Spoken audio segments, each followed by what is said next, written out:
Season number 104 of the National Football League kicks off tonight in Kansas City. The defending NFC champions open their season in Foxborough, trying to put a damper on Tom Brady Appreciation Day.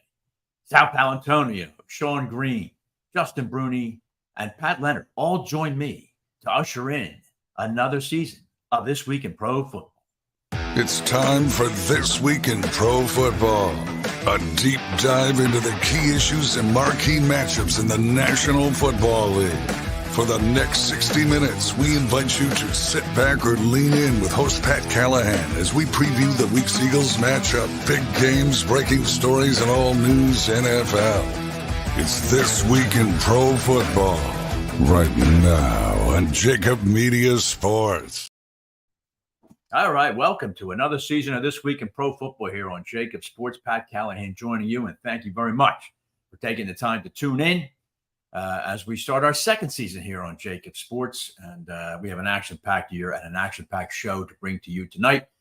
Just serious and sober football talk. That's what we do here. We don't do any forced belly laughs or any other histrionics. We talk some football. And it's the season opener coming up. And, of course, the National Football League, as always, rules the roost. And it's great to be back for another season. I got the usual suspects here, including the great Sal Paolantonio, my longtime colleague and senior correspondent for ESPN. Joining me, Justin Bruni, will take over some fantasy duties this year. Looking forward to talking to Justin. Sean Green, of course, will have all your point spreads and prop bets. And we'll have a number of guests on at the top of the hour following tonight. Pat Leonard, the New York Daily News, joins me to talk some Cowboys Giants. All right, so it's going to be a good show. I look forward to having Sal on in just a few minutes. Before we bring Sal on, I just wanted to take a look. Xander Kraus, my producer, if you want to bring that up, let's take a look at the Eagles' 2023 schedule. And it's daunting, ladies and gentlemen. It's the toughest schedule in the league by win-loss percentage from 2022. And if you look at it, though, I think the Eagles will get off to a quick start. If you look at week one, at New England, I think the Eagles are going to win this game. I think the difference at quarterback is too great. We'll get into that more with Sal Powell. I think the Eagles win this game. And then Minnesota at home, at Tampa, Washington, at the Rams, even at the Jets. The Jets will be much more formidable this year. But I see the Eagles possibly getting off to a 6-0 start. The issue with the schedule takes place from weeks 9 to 14. That crucible there, 5 weeks, is really what will tell the tale. I guess it's 6 weeks. Will tell the tale for Philadelphia, beginning with the home game against Dallas, at Kansas City, Buffalo, San Francisco, Dallas. These are that middle to late part of the schedule will really tell how things go with the Eagles as far as playoff positioning. I don't think there's any chance the Eagles don't make the playoffs in 2023. But when we're going to talk with Sal Powell, certainly about what offensive changes you might see compared to last season. But I think if number one stays healthy, and he's a big dude, Jalen Hurts, if he stays healthy, I think the Eagles season should be just fine. I think they'll be fine within the division. The NFC East this year is stronger than it's been. Remember, it came out of nowhere last year. The NFC East was supposed to be the dog division of the league, but it really outperformed. But I think the window is now certainly the Mike McCarthy window is closing in Dallas. I think he's got one season, and so does Dak Prescott, really. It's a make it or break it, I think, for those two guys in Big D. A lot of people still liking Dallas, many thinking the Cowboys can unseat the Eagles as division champions. I certainly don't see it. I think the New York Giants are improved, but I still think they lack the requisite star power that is required in the NFL today, especially at the wide receiver position. I'm not sold on Daniel Jones. I know many are.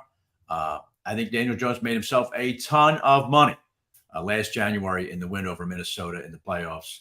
But I don't see Jones as having anywhere near the star power of a Jalen Hurts.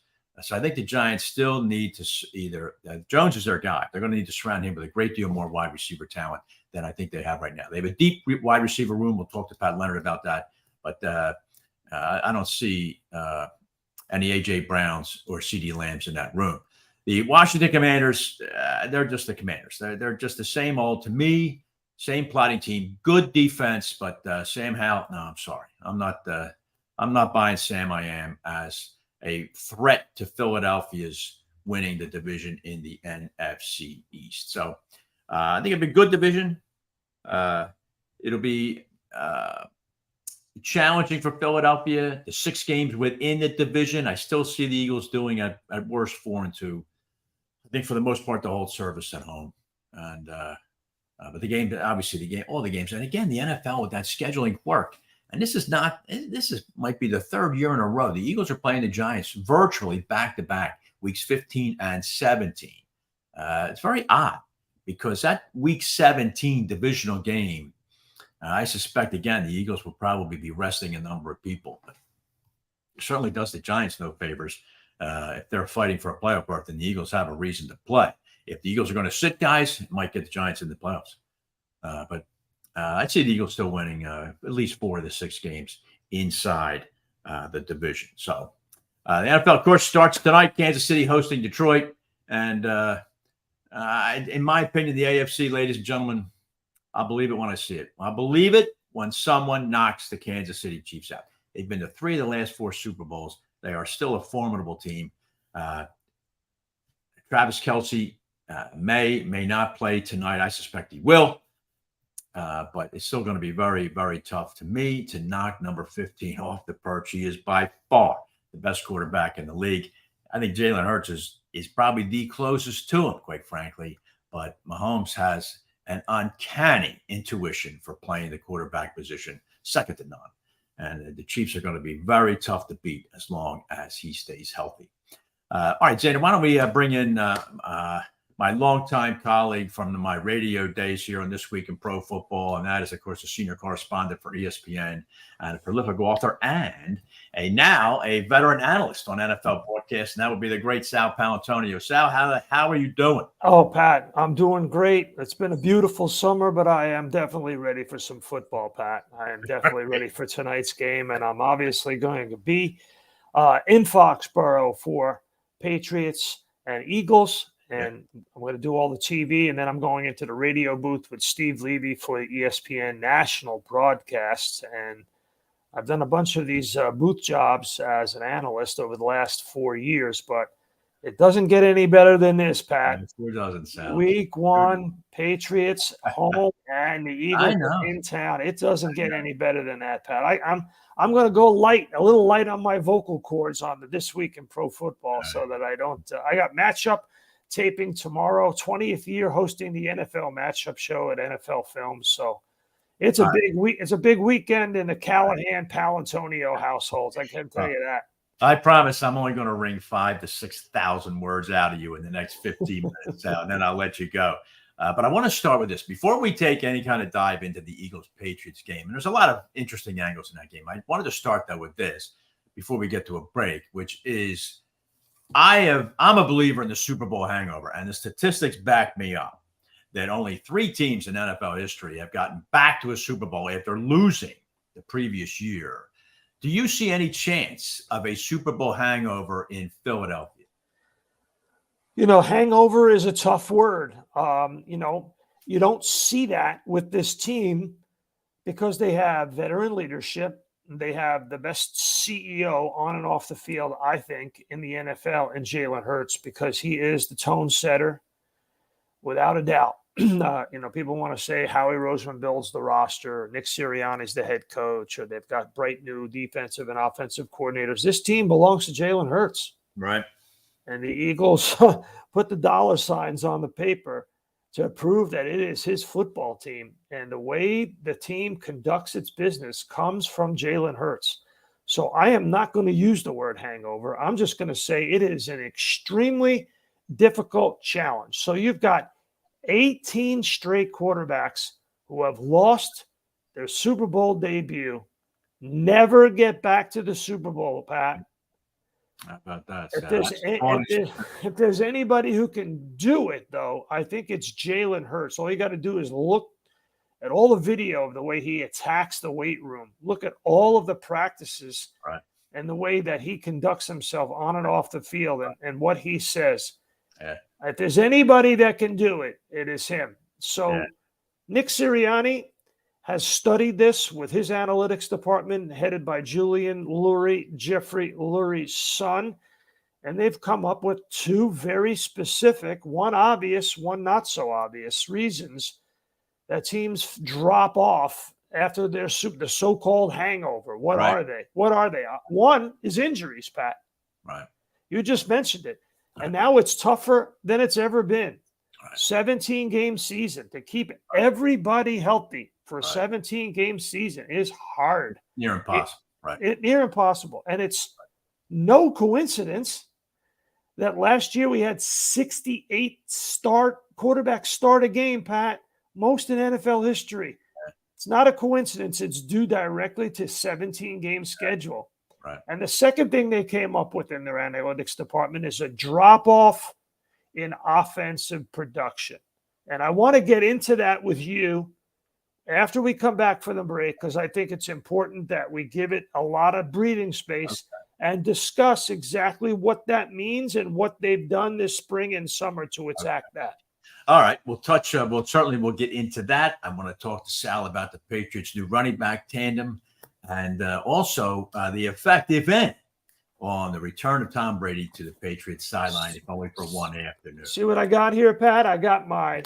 Media guy. No, Pat. This is the NFL Media Black Book for the 2023 season. You go to page 153 to come up with the Philadelphia Eagles. I'm going to tell you how they go 9-0 before the bye. All right, great. We look forward to that. Stay with us here on This Week in Pro Football. We'll be right back with the great Sal Paolantonio. Celebrate your victories in style at Spring Mill Country Club. From Eagles wins to baby showers, weddings to birthdays, our picturesque venue is ready to host your special events.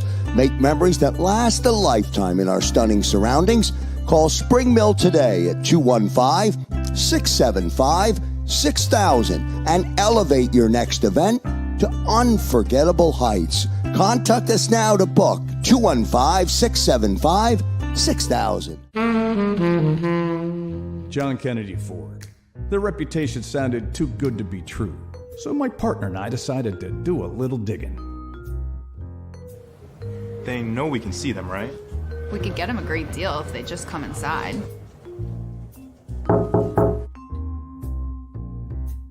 They made us. Run! Uncovering a better car buying experience is easy at John Kennedy Ford. Enjoy your ride. If you own a company and you're not producing a podcast, you're missing out. The public consumes messaging when they're ready. Join the professional podcast network of companies and let JAKIB Media Partners put you in the podcast arena. Come to our professional studio, or we'll come to your place of business and professionally produce your company podcast. Call JAKIB Media right now at 267-261-3428. 267-261-3428.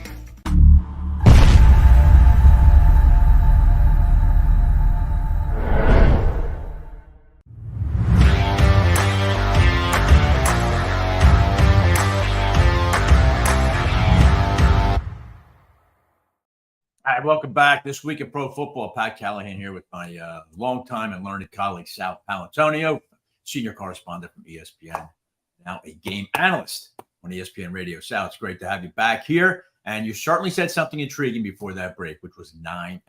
Before we get to what I want to posit to you about Jalen Hurts, tell me how you see that possibly evolving in the Eagles' first half of the season.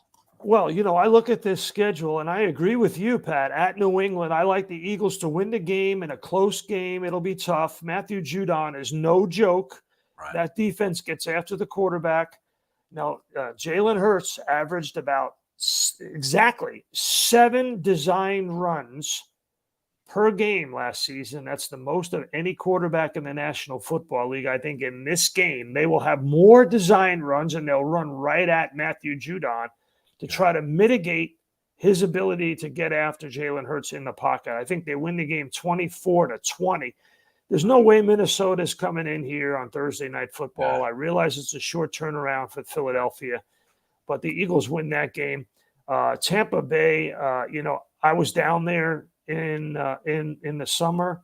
I saw that team. They're very uncertain at the on the offensive side of the football. They have a very good head coach who knows how to coach defense. Right. But, Jalen Hurts remembers losing that game That playoff To game. Tom Brady in the wild card. He wants to go down there and redeem himself a little bit. Then they beat the Washington Commanders. And I'm sorry, Pat, I don't see much from the LA Rams. I know it's your team. That's a win. I don't That's see a win much. for the Eagles. Yeah. Yeah. And, I just think the Eagles will be able to get after Aaron Rodgers when they play in New York. The pass rush of the Eagles is just so far superior to the Jets' offensive line. Same thing that goes with Miami. Vic Fangio and that defense, I don't know. I just don't know, Pat. I've never seen anything of a playoff level defense out of Vic Fangio. I mean, if people talk about him being a great defensive coordinator, I don't get it. I think they sweep Washington. The game to watch, Jalen versus Dak on November 5th in South Philadelphia. Now, that's the game to watch. And so that'll be a tough matchup. But, hey, we in Philly, we're not picking Dallas. We're just not. Not only that, Sal, like I said in my open, is that I think this is a make or break year for those two guys, for Mike McCarthy and for Dak Prescott. I think the Dak Prescott Kool-Aid pitcher is now empty. I think now he either has to show it and show he's going to stop turning the ball over, or the Cowboys are going to have to think about what they're going to do with the coach and quarterback position, because they're not going to be able to topple Philadelphia. Yeah, well, Jalen Hurts and Dak Prescott have never faced one another. One of the others has been injured. So it'll be a get your popcorn ready football game, and it'll be really highly rated. I think the Dak Prescott situation is this. He hasn't had that signature postseason moment yet. So there'll always be question marks about him until he gets to the postseason. And I think the Cowboys will get to the postseason as a wild card.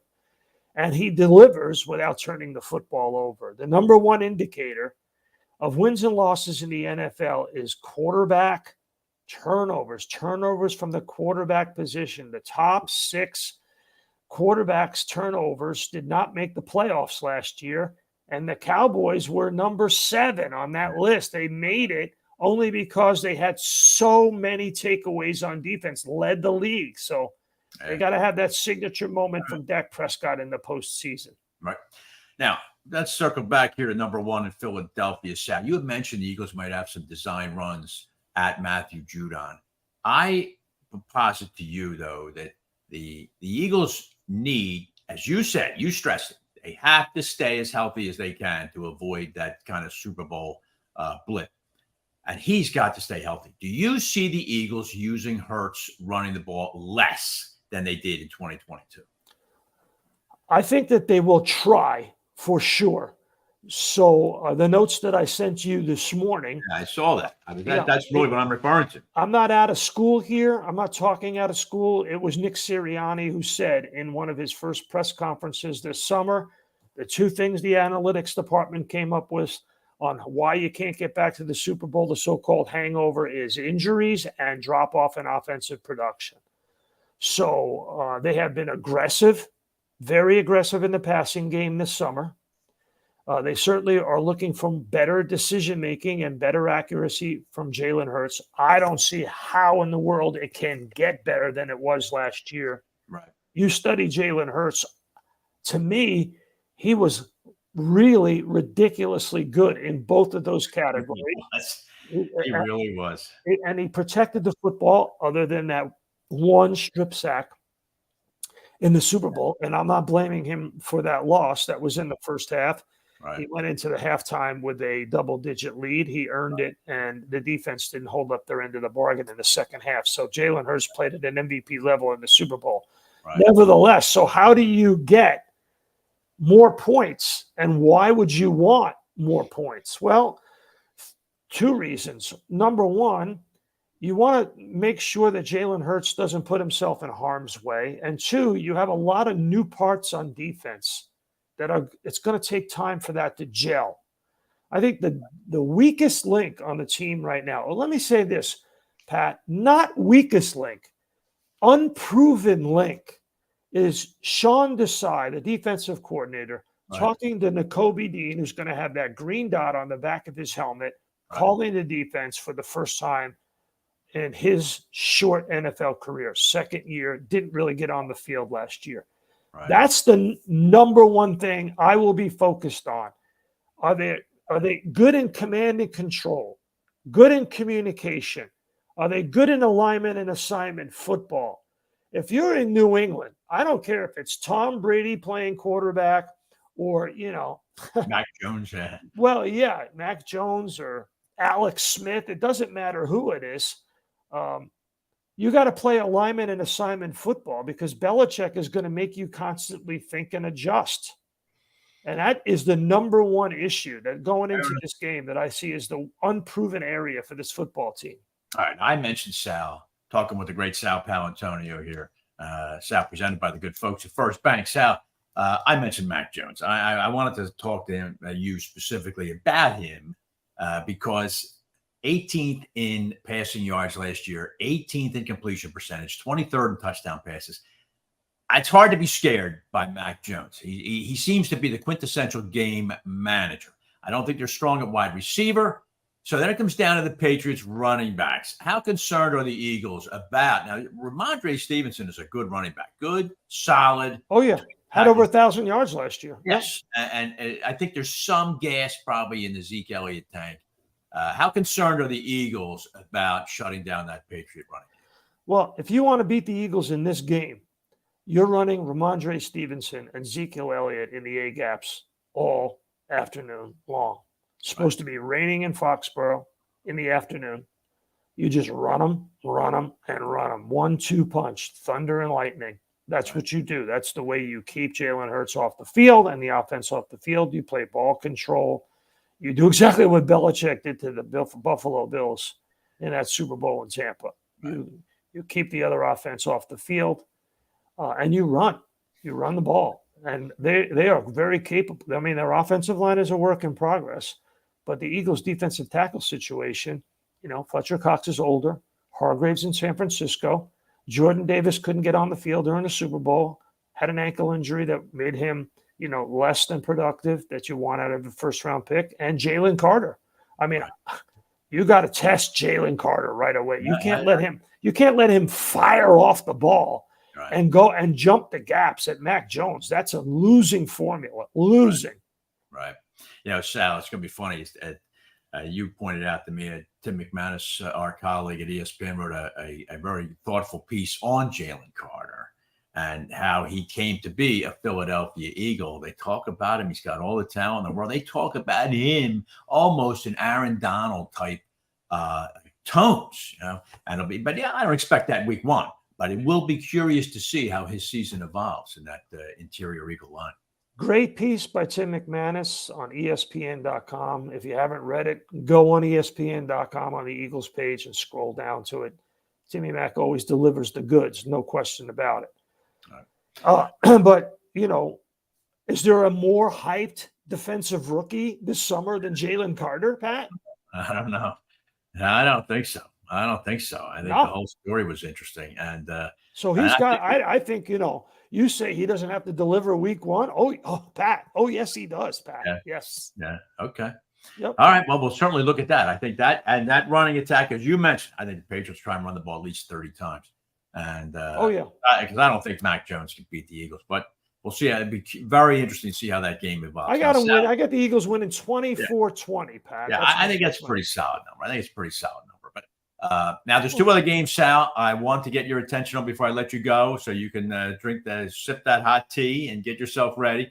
And that is the two NFC teams playing Sunday night. Cowboys at the Giants. I got the Giants winning that game, Pat. Do you really? Now, that's I do. Listen, the Giants dominated that series. Well, I know, but the Giants did not win a game in their division last year. Yeah.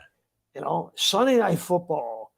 Yeah. New look Daniel Jones. This is a game that they can and should win. I think it is. I really do. And you know what, Sal? There's no such thing as a must game in week one, but I think the onus is on the Giants nerve in this game. If they want to be taken seriously, I think they've got to win this game. Absolutely. And wouldn't that be something that if the Dallas Cowboys go 0-2 for New York week 1 and 2, and Aaron Rodgers goes down there. Yep. And speaking of that, Monday night. I don't know what the parlay there is on that game, but that would be just for entertainment purposes only. The mothership Monday night, Sal, has Bills-Jets, which all of a sudden is very much a marquee game and a good get for ESPN there. Aaron Rodgers' debut in New York. A lot of confidence coming from that Jets camp. Jet Life Stadium and the like. Jet Life Stadium. I like it. I like it. That's a formidable, at least, Sal, regular season team coming in to see them week one. You think the Jets could pull off a win here? Well, Rodgers is 14-0 on Monday Night Football in his last 14 games. So how about that? There'll be a lot of emotion in the stadium, the 9/11 tributes. I'll be there covering that game as well, going from Foxborough to MetLife. So I'm anxious to see the two offensive tackles for the Jets, who have not really done much the entire offseason. Dwayne Brown and Mekhi Becton. Right. So to me, that's the team right there. Their defense is going to be top 3 in points allowed. No question about it. Yep. I want to see how they mitigate the pass rush on Aaron Rodgers. That's the key for me. Right. Pat, listen here. I'm doing Foxborough, Monday Night Football, Get Up Wednesday in New York. Thursday, I'll be Vikings at Eagles. On both ends, I'll be doing the matchup show with Greg Cosell and Darius Butler on ESPN2, debuts Saturday morning at 8:30 a.m. Eastern. We've got a great Eagles piece by Greg Cosell. All right. Excellent. And, of course, you started off your week on this program. What better way to start off the NFL season, Sal? And it was great talking to you. I appreciate all the information. It was terrific. I look forward to talking to you next week as the Eagles open their home. And when are we on next week, Pat? Well, I think it's going to be Tuesday night, Sal. I got to confirm that with you. All right, that is my one night where I can slide This Week in Pro Football in. So slide it in. Serendipitous for the whole hour. Serendipitous, Pat. I like it. Sal, thank you very much. The great All Sal right, Paolantonio joining me here on This Week in Pro Football. Very interesting things that we talked about with that game. He sees a rather, I don't want to say banal Eagle win 24-20, but he sees a relatively close game there. I think Philadelphia might win by more than 4, but I'm pretty confident the Eagles come away 1-0 here. All right, we're going to take a quick break here. When we get back, my colleague Sean Green from Bet SGPN will join us. We will talk about some season-long NFL and Philadelphia Eagle props, and also some interesting bets that Sean is looking at relative to the Philadelphia Eagles. We will do that next here on This Week in Pro Football. Discover the essence of true community banking with First Bank, your trusted partner across eastern Pennsylvania and New Jersey.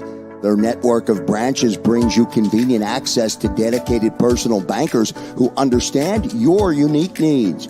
At First Bank, you're not just a customer, you're a valued member of the community. But that's not all. They are excited to join forces with another pillar of the community banking world in eastern Pennsylvania, Malvern Bank. Their team of professionals will fit seamlessly into First Bank's culture of dedication and understanding your financial aspirations to fuel your success. With a deep-rooted commitment to eastern Pennsylvania, Malvern Bank stands as a testament to community values and unwavering support. Experience the difference of real relationships and dedicated personal bankers. Connect with any member of the team today at our Westchester office, conveniently located at 849 Paoli Pike, or you can call them directly at 484-881-3800. First Bank is an equal opportunity lender and member FDIC.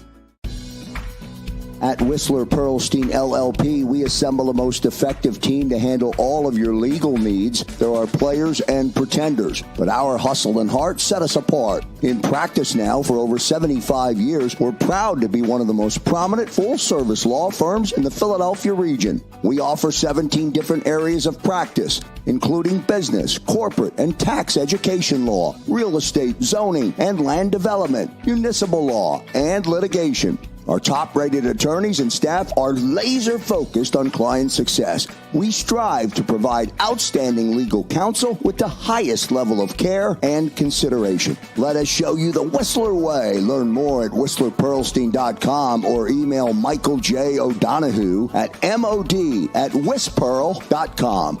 WhistlerPearlstein.com or mod@WhisPearl.com. I want to be a game changer in construction. I want to be able to provide diversity in the workforce, and it starts at the top. I started Rodriguez Construction Group in 2013 with 2 employees, and we're 85 strong today. M&T has been a great partner since day one, providing us the access, the opportunity, the funding to be able to continue our growth. We can change the community in a positive way, one person at a time, one job at a time, and one family at a time. I think M&T Bank is very committed to the community, just like us.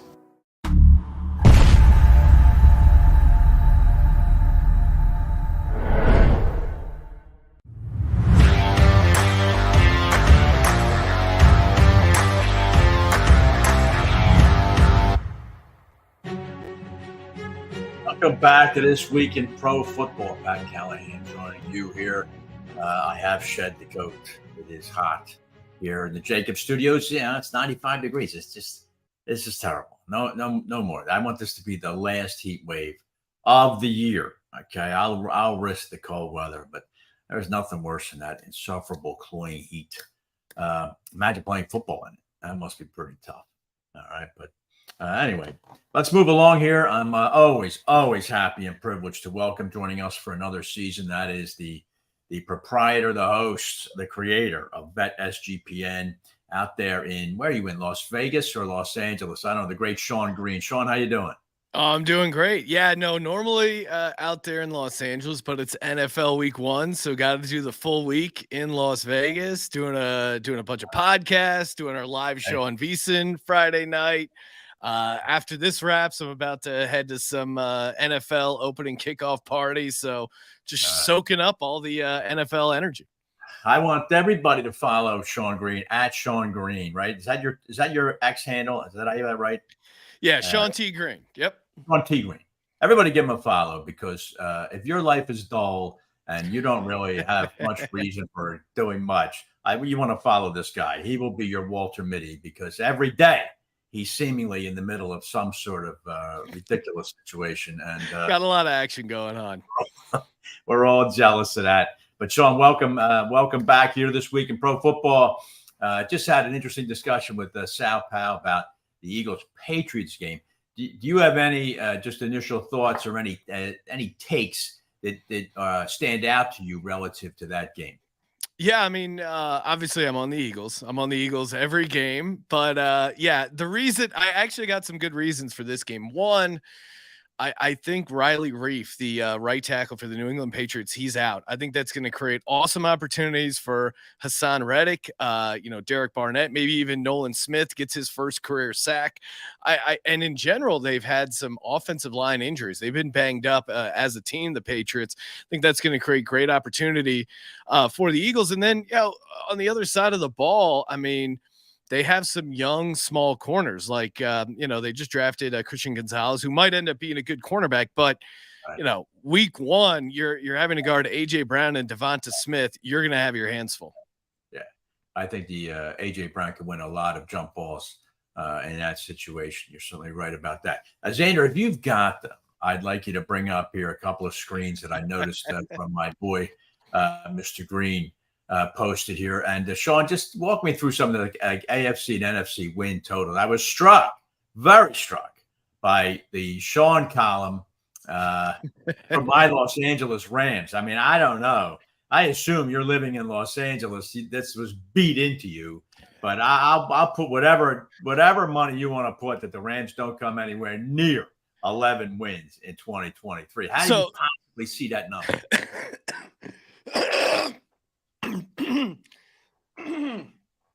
Sorry about that. All right. So for the Rams, first off, to me, I like the Rams this year. And if you listen to the team preview, I kind of like them as a long shot division bet, more so even than I like their over wins. Right. So the case there is, I'm looking to fade the San Francisco 49ers and the Seattle Seahawks. I think the Arizona Cardinals, like everyone else, I'm writing them off. But I think the Seahawks, Geno Smith really fell off there in the second half of the season. And then Brock Purdy coming back from that crazy arm injury, I just don't see where they should be that big a favorite. And even week 1 here with George Kittle hurt against the Steelers, I think that's a tough matchup for them. So Now, yeah, did I go a little crazy maybe with 11-6? Sure, but I do. And again, we did this before the Cooper Kupp injury in my defense, but I like the Rams week 1. I think they're going to be able to hang in this division. And I think the NFC, besides the Eagles, which I think, I'm high on them. I think after that, I think it's pretty wide open. So the Rams have some veteran leadership and a good coach. So that's kind of my angle. I see the case against the Rams, though. All right. But now let's get to the NFC East. Yes.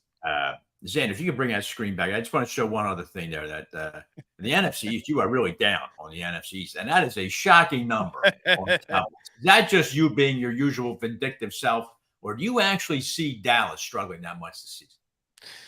Yeah, I mean, again, that's a lot of just me hating on the Cowboys. Annually, I pick the Eagles over and then fade the other 3 teams. I do think they're going to struggle. Now, 4-13, yeah, I was probably getting a little cute there, but I didn't think they got rid of Kellen Moore, who was a big part of why that offense succeeded. They're switching to a run-heavy approach with a guy named Tony Pollard, who we saw last year, he set a career high in carries and touches and then, blew out his leg, unfortunately, there at the end. So I just don't understand the Dallas Cowboys attack to this season. Now, 4-13, maybe I'm getting a little ridiculous there, but I certainly do like them under 9.5 wins. All right. I don't know, Sean. I may have done something really dumb. We had our fantasy draft over the weekend, and I had Jamar Chase on the board. I took Tony Pollard and said, I think Pollard could have a real breakout season just for Tony Pollard. I'm not saying he's going to make the Cowboys 14-3, but I think Pollard will score the majority of Dallas' touchdowns. I guess it's just a matter of how many they're going to score. Yeah, no, to your point, like fantasy wise, you have an easier case of talking me into Tony Pollard because again, they got rid of Zeke, who ate a ton of goal line carries from him. Right. And I think that creates awesome opportunity for Tony Pollard. So even if you're down on the Dallas Cowboys like I am, you could still make a case for Pollard just because they told you they're going to go a run heavy approach. Who else is getting the goal line looks there? All right. One other team that strikes me in the win totals, Sean, on this schedule, the Tennessee Titans. Now, I don't see this at all. Was this another flight of fancy you're taking here, or do you actually see some gold being mined there in Nashville?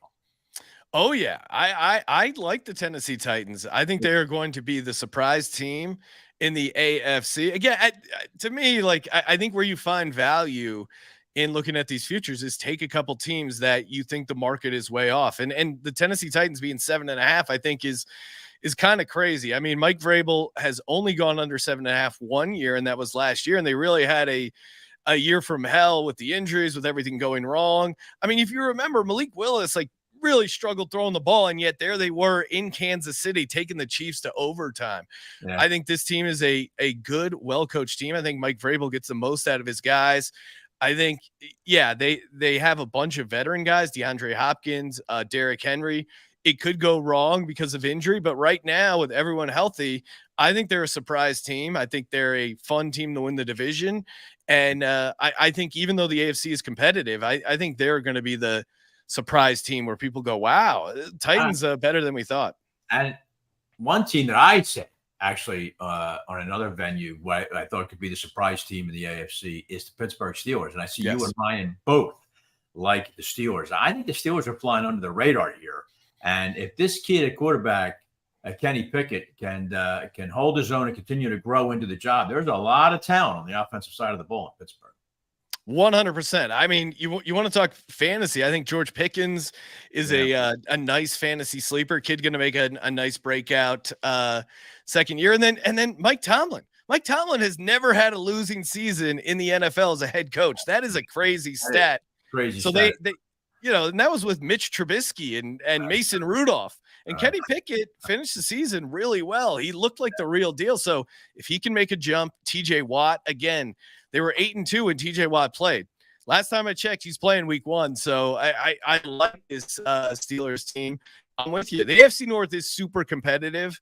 If they don't get to that, if they don't hit a nice win total there, I think it's because of the division being so tough. But yeah, right now I'm high on the Steelers. All right.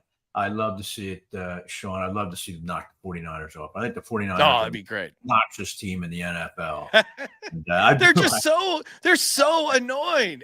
For a team that accomplishes nothing, for a team that hasn't hoisted hardware since almost as long as the Cowboys, you would think that you think that every year the Lombardi Trophy was in Palo Alto, and they never win it. And I can't wait to come here to Philadelphia. I can't wait. Me versus the 49ers fans has turned into a great rivalry. I mean, it's almost, they're up there with the Cowboys. I thought I wouldn't hate any team as much as I hate the Cowboys, but these it was like a concerted effort after the NFC Championship game. I cannot recall players going in the media and making excuses for a loss like we saw out of that 49ers team. It was crazy. Even though those fans, boy, they do travel well. They played Vegas in a preseason game. That place was they showed up. Amazing. That's amazing. I can't, they do it every year at SoFi, but so does every other position. That's not a big deal. It's gonna be unfortunate for your Rams, Pat. I know, when they play the Eagles. Yeah. Oh yes, I know that. You're right about that. But all right, Sean, we got some picks to make here. Let's go. By the way, my friend Mr. Green, presented by Live Casino Hotel in Philadelphia, and a new sponsor. Thank you very much, gentlemen. But all right, Sean, I'm going to hit you with my picks, and then you can tell me how you're going to go 0-3. All right. I'm going to disagree with you. I do have Seattle minus 5.5. I think you get some money just laying against the Rams all 17 weeks. Now, perhaps not, but it just looks that way to me. But I like Seattle. I like Philadelphia minus 3.5 here. I don't think Sal Pao said 24-20. I'd cover that way. I think it's going to be like a 7-point Eagle win. I see like 27-20, something like that for Philadelphia. And then I think Minnesota minus 5.5. I see Minnesota touchdown win against Tampa. I think Tampa, the Rams, they are clearly starting over, and in my opinion. And Baker Mayfield, please. All right, you're going to start Baker Mayfield? I think you're going to lose. I like Minnesota. All right, give me your 3. Okay, so my 3, I got to start with my Tennessee Titans. Again, they're catching 3 points against Dennis Allen. Dennis Allen has the worst winning percentage of NFL head coaches who have coached 50 games. He's at 40%. And then Derek Carr, also sub 500. I think Tennessee is going to come in there with a chip on their shoulder. They got DeAndre Hopkins, Marshawn Lattimore, cornerback for the Saints. He's banged up. So I like Tennessee catching the points there. Other game I really like, the Steelers. I talked about it. TJ Watt, when he's on the field, they win games. I just don't understand a world where Brock Purdy should be a non-conference road favorite in week 1. We're expecting some weather there. I'm seeing that spread as like Steelers plus 2.5. I don't think they're going to need the points. I think they win outright here. Brock Purdy, he's the new Roger Staubach. He's the new Roger Staubach of the NFL, isn't he? I mean, we just anointed this guy now as the next big thing. I agree with you. Yeah, it's a fun story, but also combination of the fact that he was the last pick in the draft and that arm injury was very serious. Like they were doing load management in the preseason. So I don't, and he's missing George Kittle, who really was his go-to guy. I think the Kittle injury there is huge. One more. One more. We'll keep it on injury-related stuff. It looks like Teron Armstead for the Miami Dolphins left tackle isn't going to play. I think that's going to create some awesome opportunities for this Chargers defense. Joey Bosa, Khalil Mack coming off the edge. Tua has not been good on the road. There's been a number of situations where Tua has struggled. And I think Justin Herbert and the Chargers should be able to move the ball pretty well against the Miami Dolphins defense. So give me the Chargers laying 3 points there at home. All right. I think the Chargers are the AFC Cowboys in the sense, Sean, that they've got to show it. They're a team with a very good base of talent, and it's high time the Chargers showed that they could be a serious contender in the AFC instead of just constantly blowing games that they should win. All right, listen, Sean Green, I took up a lot of your time. It was great. Thank you very much for joining me. Everybody give Sean a follow. It's Sean T. Green. Please check out his website, BetSGPN. It's outstanding. Lots of great podcasts on there, Sean. And awesome.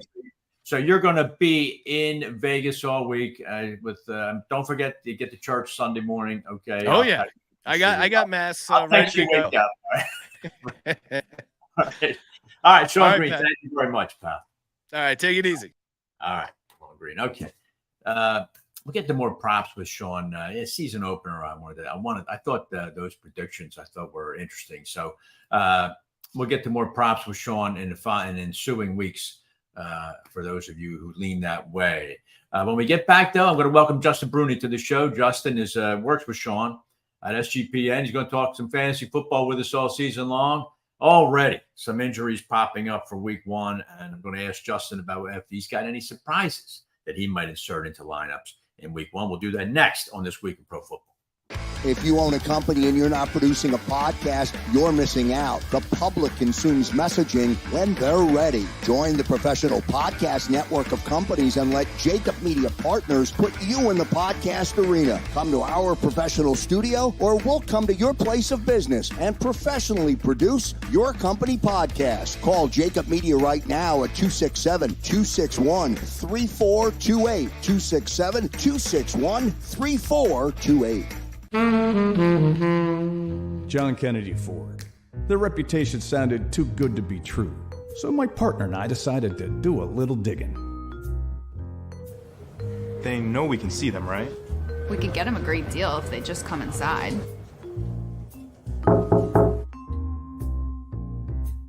They made us. Run! Uncovering a better car buying experience is easy at John Kennedy Ford. Enjoy your ride. Johnny Apple's restaurant and bar opened in 2001 and for over 20 years has been serving great food and good times to Bucks County residents, friends, and family. Ideally located at 184 Buck Road in Holland, Johnny Apple's offers a terrific array of steaks, seafood, and daily specials. They also host private parties and affairs of any size. For excellent food, great company, and a relaxed lunch or dinner, check out Johnny Apple's restaurant at 215-953-9900 or at johnnyapplesrestaurant.com.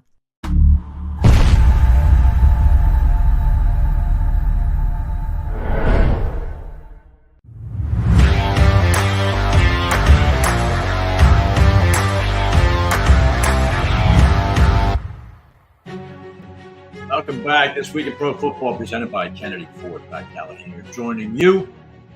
Don't forget, at the top of this hour for a brief segment, I've got Pat Leonard joining me from the New York Daily News. We're going to talk Cowboys-Giants week one on Sunday Night Football. Please stick around for that. But for now, please help me welcome in Mr. Justin Bruni, making his debut on This Week in Pro Football. Justin, how you doing? Doing good, Pat. Appreciate you having me on, sir. Ready to talk some fantasy. Great. Okay. I say, pretty nice spread you got there, Justin. Not bad. Not bad. Look familiar? Yeah.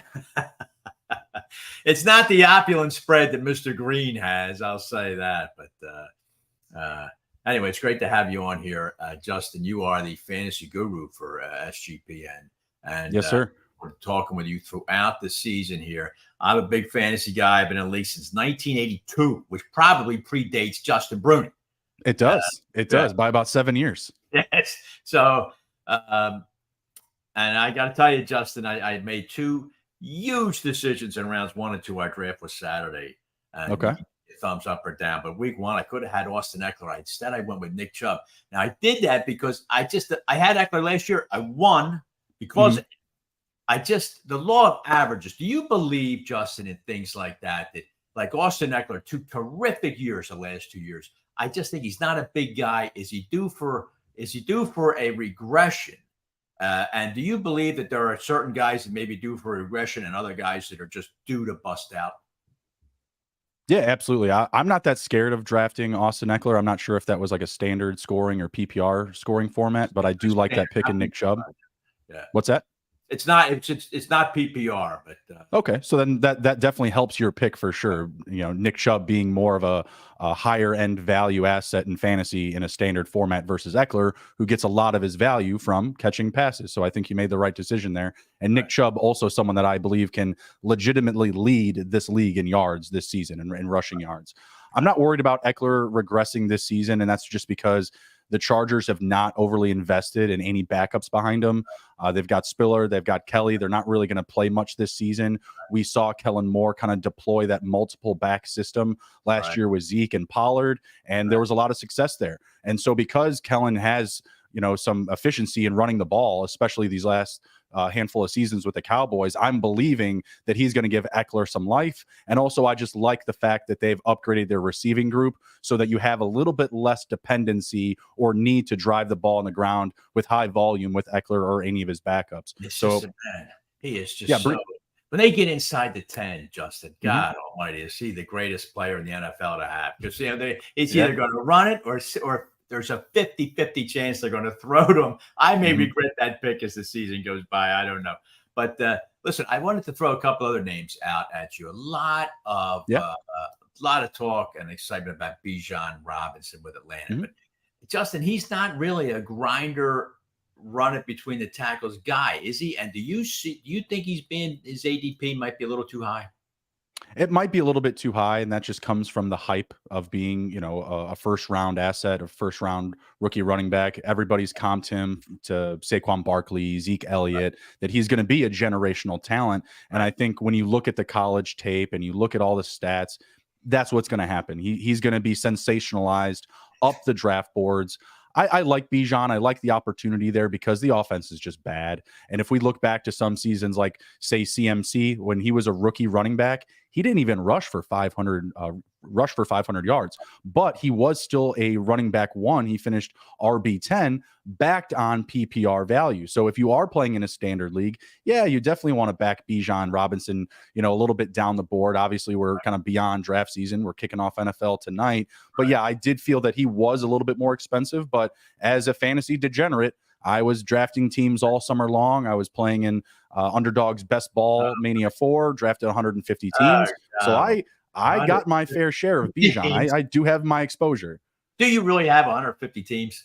I have way more than 150 teams, Pat. God, yeah. So in Best Ball, I drafted about 185. You must be happy every Sunday because you probably have every player in the league. So, I mean, well, in Best Ball, I definitely do. In like redraft and Dynasty, I have closer to like 18 teams. So just a smidge under 20. So just to keep the wife off my back a little bit. I have to say, Justin, that does qualify you as a degenerate. So I'm afraid you have self-named yourself aptly there. Yes, sir.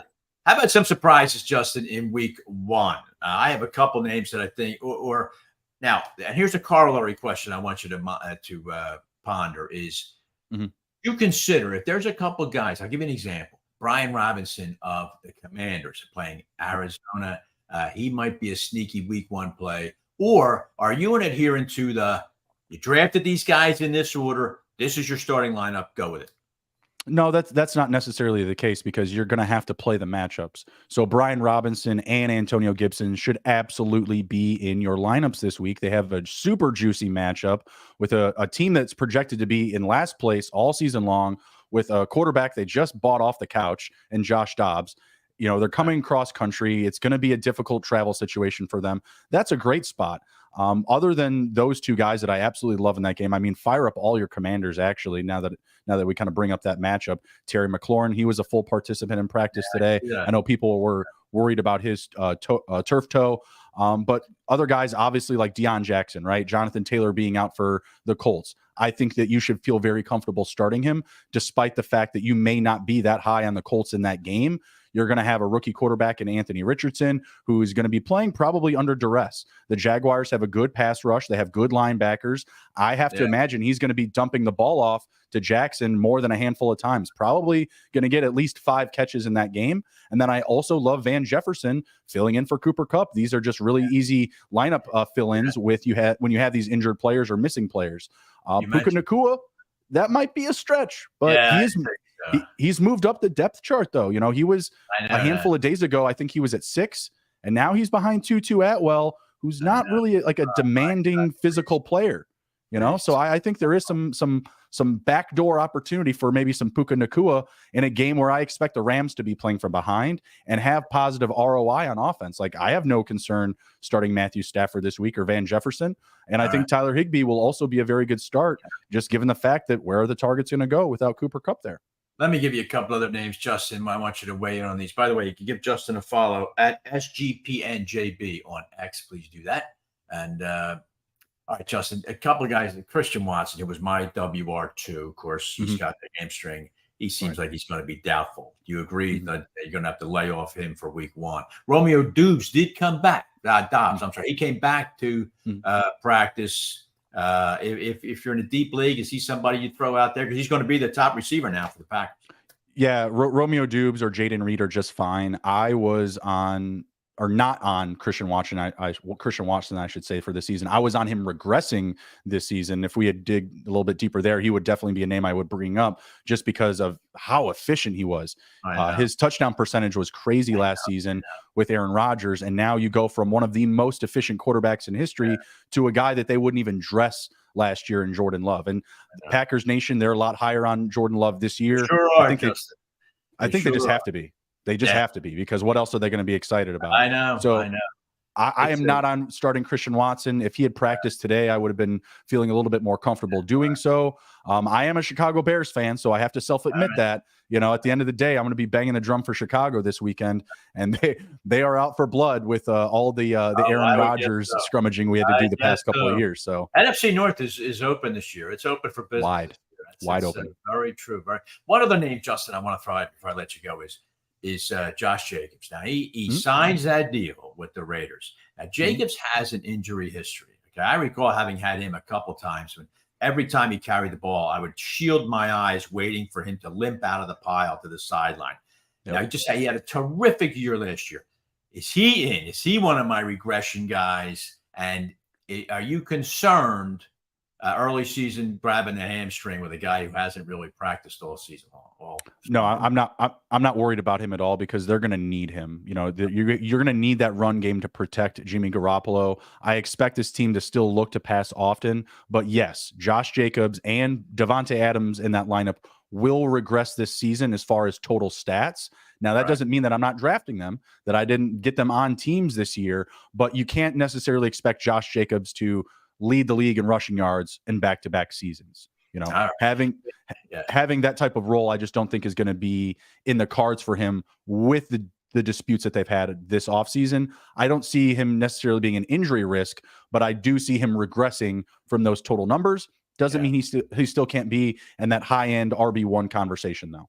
Be interesting, though, Justin. The roadside is littered with angry running backs, and it'd be interesting to see how they perform. Josh Jacobs, certainly Jonathan Taylor. That looks like a complete mess in Indianapolis. And Saquon Barkley. It'd be very interesting because, let's face it, Barkley got beat down in that negotiation with the Giants. And it'd be very interesting to see how he performs in what is basically now a free agent year for him. But hey, Justin, thank you very much for joining me. How do people find you besides the X handle, which is at SGPNJB? Where else can people find you and your work? Just check us out on Spotify, SGPN Fantasy Football. Okay. All right. Well, check Justin out, everybody. And thank you very much. Look forward, Justin, to talking to you all season long as we grind through 180 leagues. I'm only in one, but believe me, I take it every bit as seriously as you have to. You've been doing it since 1982. I mean, you were using newspapers to check your scores. Come on now. I've been on a great run, but boy, I think I may have outfoxed myself this year. But anyway, we'll see how it goes. Thanks, Justin, very much, and look forward to talking to you next week. All right. Appreciate you, Pat. Take care.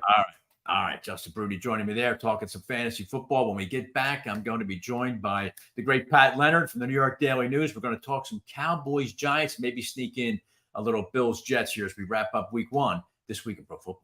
Concrete Cutting Systems Incorporated, the concrete cutting specialists in Philadelphia and Pittsburgh. These guys are celebrating their 28th anniversary as the industry leader in the field of concrete cutting and robotic demolition. Any type of concrete cutting or drilling, concrete demolition or interior excavating, call the specialists. Concrete Cutting Systems. They're the only full union concrete cutting company based in Philadelphia. Call the guys today at 215-533-0652. The website is concretecuttingsystems.net. Let's go Eagles. Evolution Energy Partners has helped hundreds of businesses save millions of dollars on their energy spend. They offer electricity and gas procurement strategies, efficiency audits and engineering and financing solutions, as well as online utility bill management. To learn how your business can save, visit www.evolutionep.com or contact Chuck Herschella at 610-329-8288. Evolution Energy Partners, energy solutions to improve your bottom line.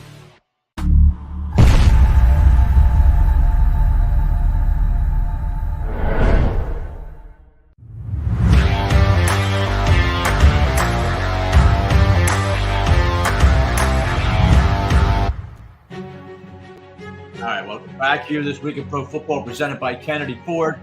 Justin Bruni in the fantasy segment, presented by the great folks at Concrete Cutting Systems. Thank you to all my sponsors for joining me again for this season. And why don't you give me a follow, too, if you be so kind, at TWIPF Pat on X, formerly known as Twitter. Love to engage you in conversation all season long on the National Football League. All right, here's a guy I love to engage in conversation all season long, and that is the great Pat Leonard from the New York Daily News and the host of the Talking Ball podcast. Pat, how you doing? Pat, doing great. Can't wait for week one. It's here, right? Oh, I know. Sunday night opener, NFC East right off the bat, you know? That's exactly right, Pat. And I was talking with Sal Pal. I'm sure you were glued to the screen while I was talking to Sal.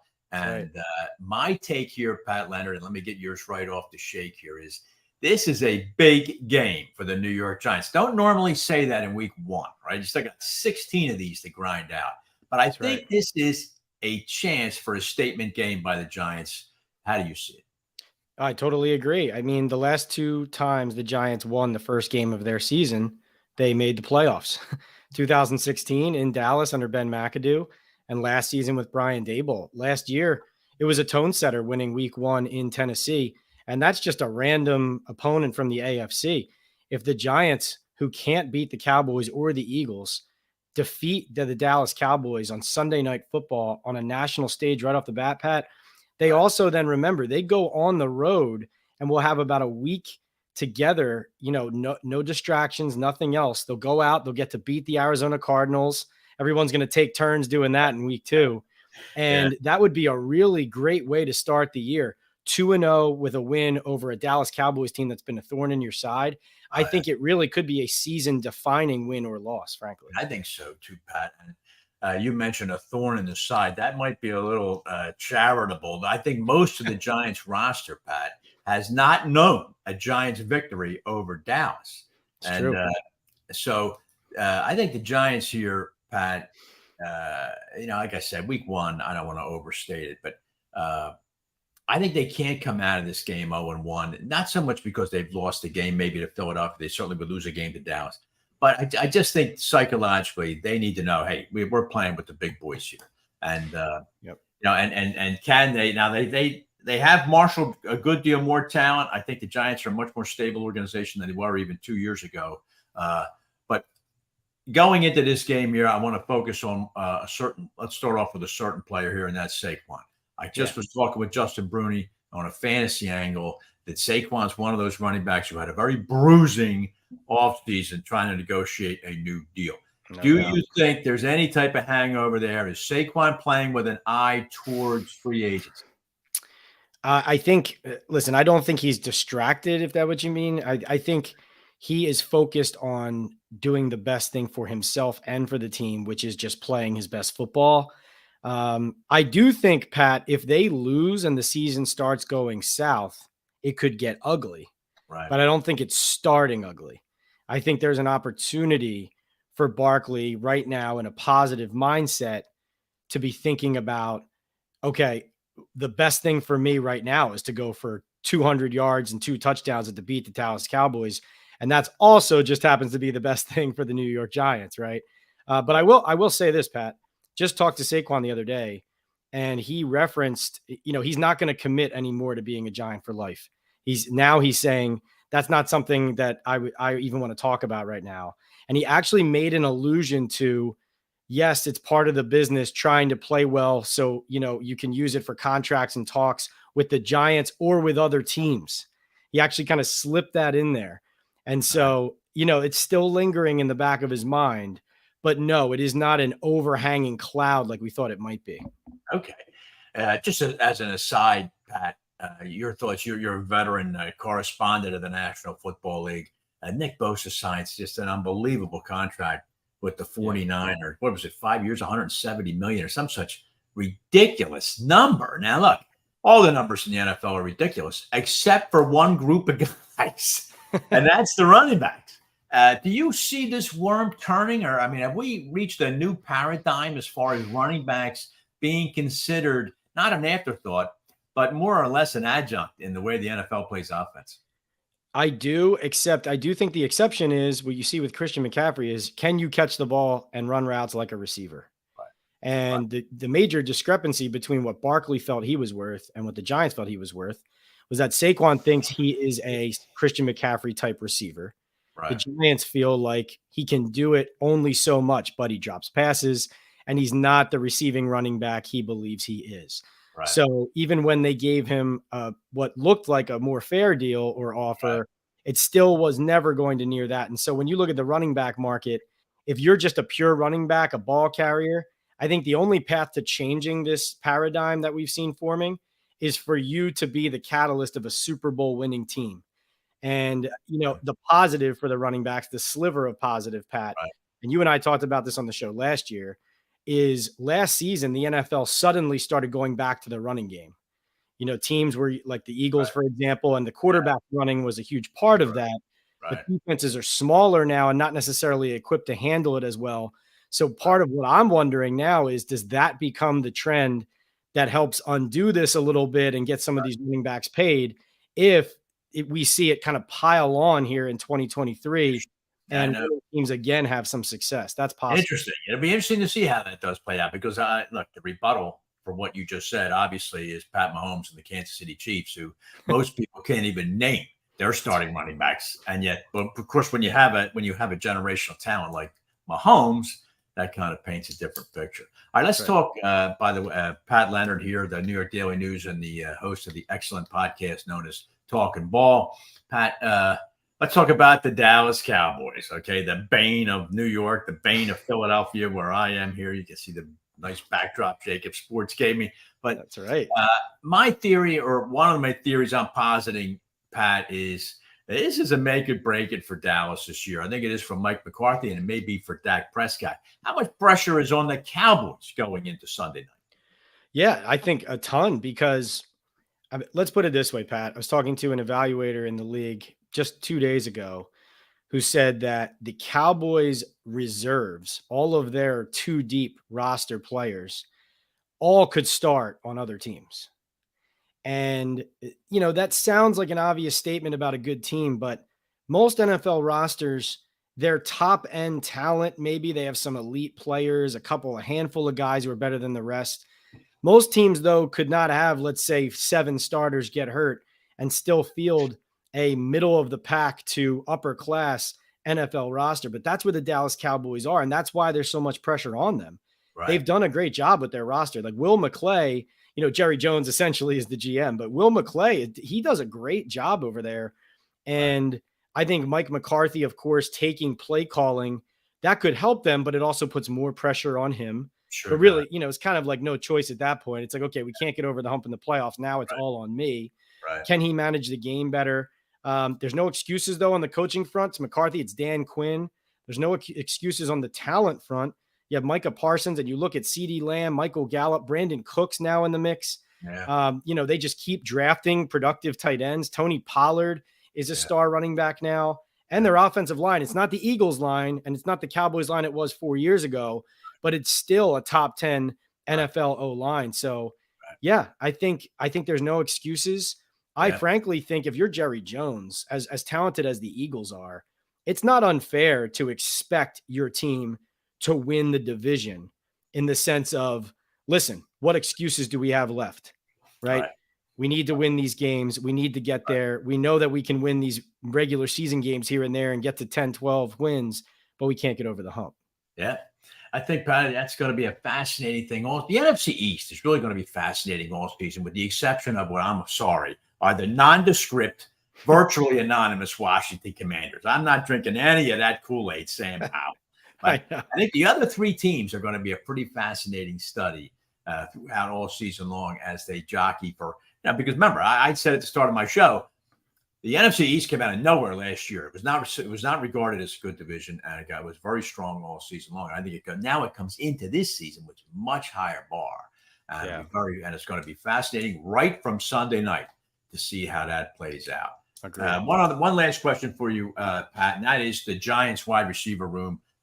It's crowded. And to me, they got 6 or 7 of the same guy.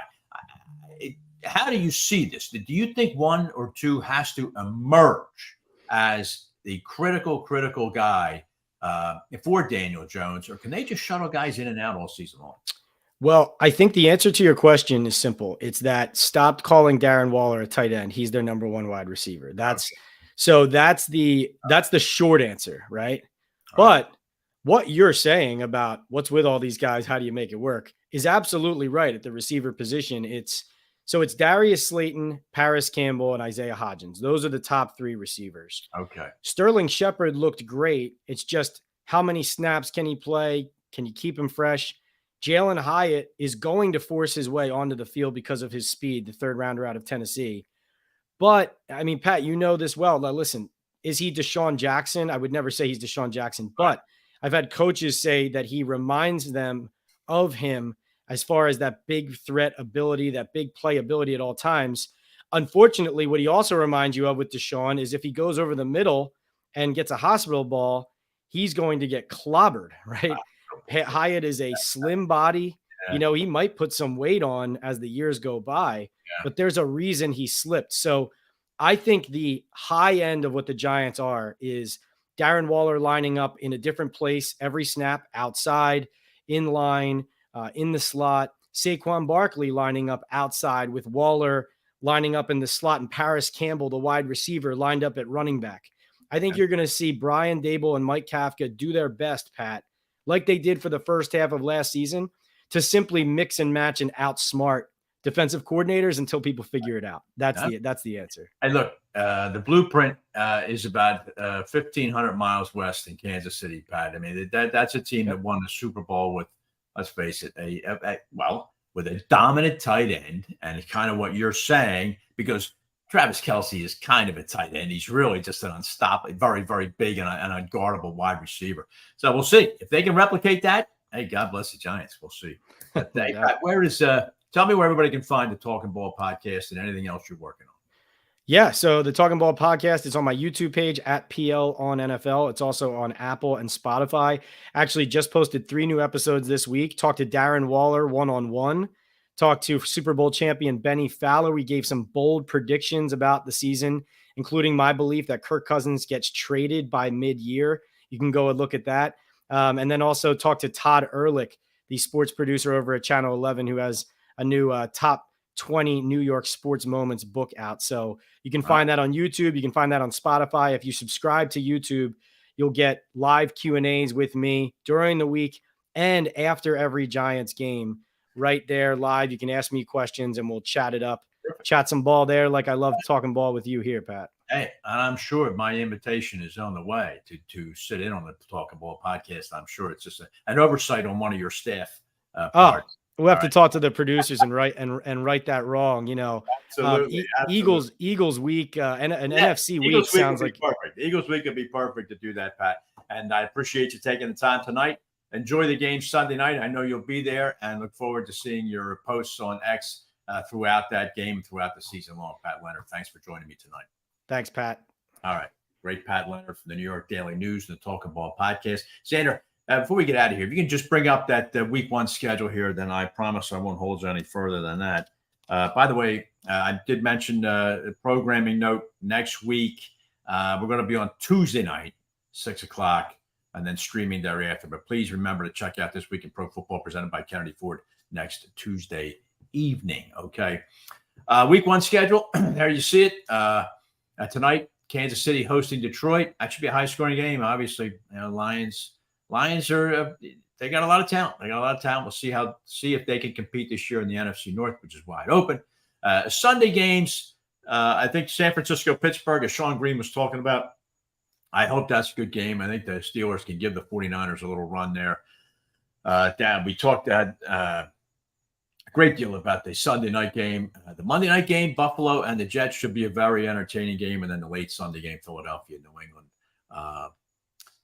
That's obviously the marquee game there. The rest of the schedule kind of nondescript, but hey, it's opening day. There's some interesting games, though. It'd be very interesting to see how Denver looks under Sean Payton.